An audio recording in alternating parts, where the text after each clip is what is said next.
వైజాగ్ బాగున్నారా? ఏనా బాగున్నావా?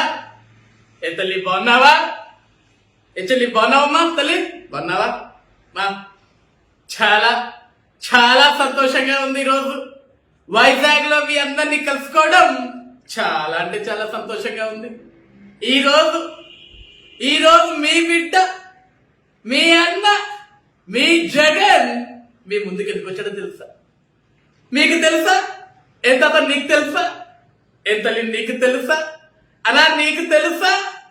ఈరోజు మీ బిడ్డ మీ అందరి ముందుకు రావటానికి ఒక అద్భుతమైన కారణం ఉంది. అదేంటో తెలుసా? మీ బిడ్డని మళ్ళీ మీరు గెలిపిస్తే 2024లో మన వైజాగ్ లో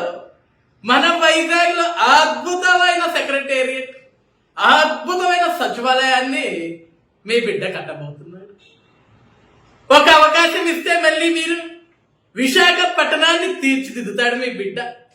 ఈరోజు అందుకే మీ బిడ్డ మీ అందరి సమక్షంలో ఆ సచివాలయం నమూనా ఏ విధంగా ఉంటుందో చూపించేదానికే ఈరోజు మీ బిడ్డ మీ మధ్యకు వచ్చాడు.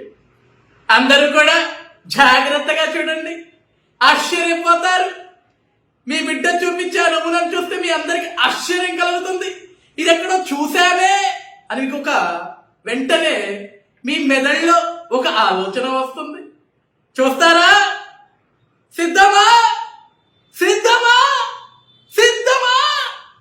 చూపిస్తా తల్లి, చూపిస్తా.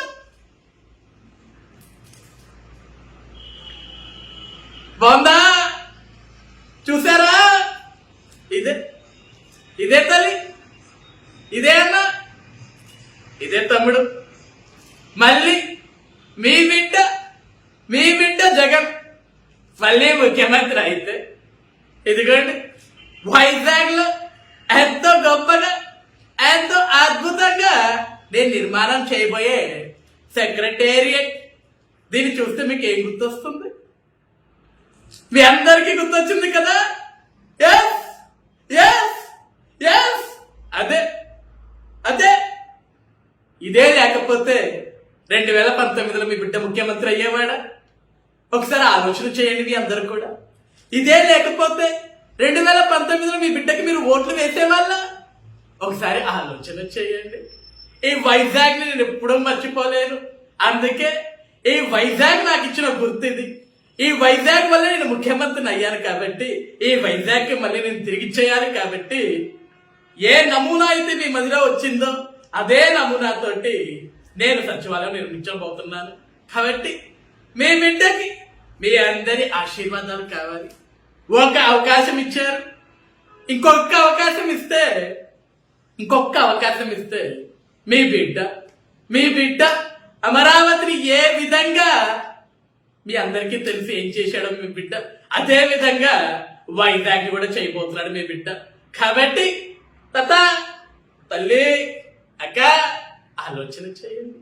మీ బిడ్డని గెలిపిస్తే ఇది తప్పకుండా వస్తుంది. కాబట్టి ఆలోచన చేయండి. ఇది కావాలి అంటే మీ బిడ్డకి ఓటు వేయండి. మీ బిడ్డని ముఖ్యమంత్రిని చేసుకోండి. ఉంటా తల్లి, ఉంటానన్నా.